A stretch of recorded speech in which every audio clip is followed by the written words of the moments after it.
You talk a lot about purpose, why we are created as humans and why we are here. Like, what is the purpose of life? Why have we been given life? I think we're here to struggle and to learn. I don't think we're here to be happy. That's why when we keep going back to the happy argument, I've always found that kind of frustrating and annoying. Yeah. When someone goes, oh, but I want to be happy. Why?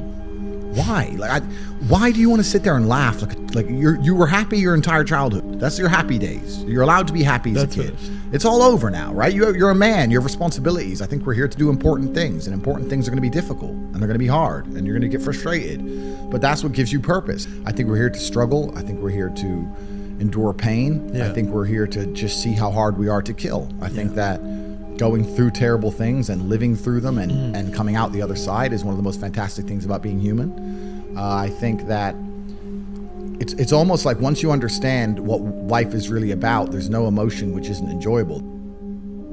The only emotional state which can be seen as detrimental is feeling nothing at all. But if you're sitting at home and you're feeling truly heartbroken, at least you're feeling something, right? And I think that's the whole part of being human.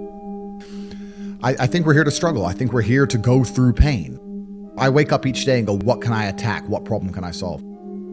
And look at history. Why did Genghis Khan wake up and want to conquer the whole world? Why did Napoleon conquer the world? Why did Alexander the Great conquer the world? You just wake up and just say, give me this, give me that. I want all of it. Yeah. There's an army there. They're really big. We're better. It's intrinsic. You need to go and conquer. That's the purpose of life. Do you believe that God created us? So why did God create us to struggle? Because if you don't struggle, you don't learn. God created us to learn and understand ourselves and understand other people and understand the world. And what did I say earlier? I said that you don't learn a lesson without pain. So you have to struggle to learn anything.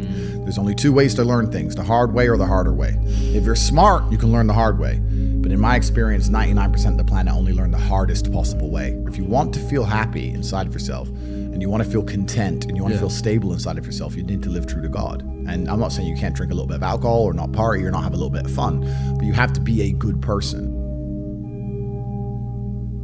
I don't believe in the societal paradigms in which they have tried to construct this idea of happiness. I don't believe or subscribe to the way that happy and sad is currently understood by the masses of the population. I think if you are anything less than absolutely distraught, you are happy. You're a version of happy.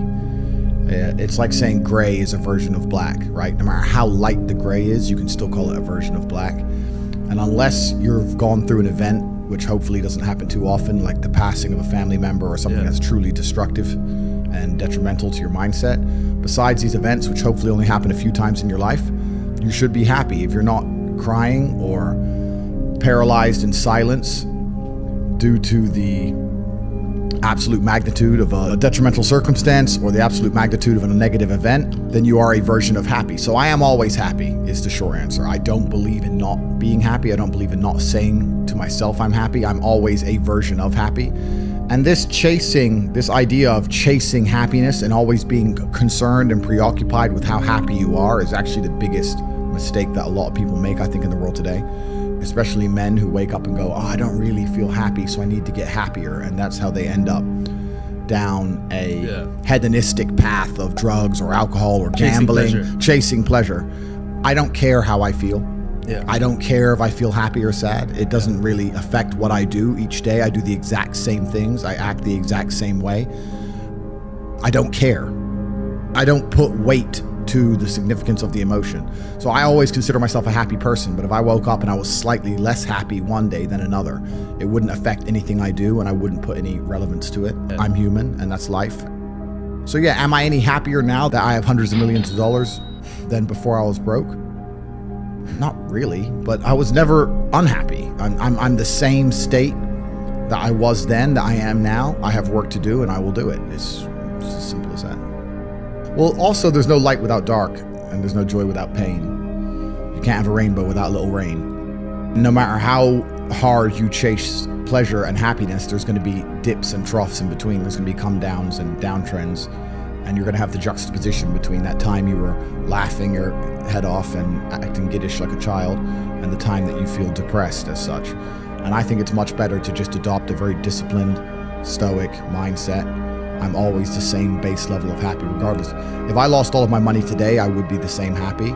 If my net worth quadrupled, I'd be the same happiness. But as long as I'm alive and the people I care about and love are alive, and as long as as long as God gives me the honor of doing my duties and providing for the people I care about, as long as I get to wake up and know that there's a whole bunch of people in the world who need me and I get to work hard to please them and do good for society and good for the world, then I'm a vessel of God, and I'm happy enough to survive. That's all I look at it as. I don't ever consider, how do I feel? That doesn't cross my mind. I have things to do. I'm too busy. I have things to do every single day. I have very important things to do, and how I feel really is not going to affect how I complete those tasks.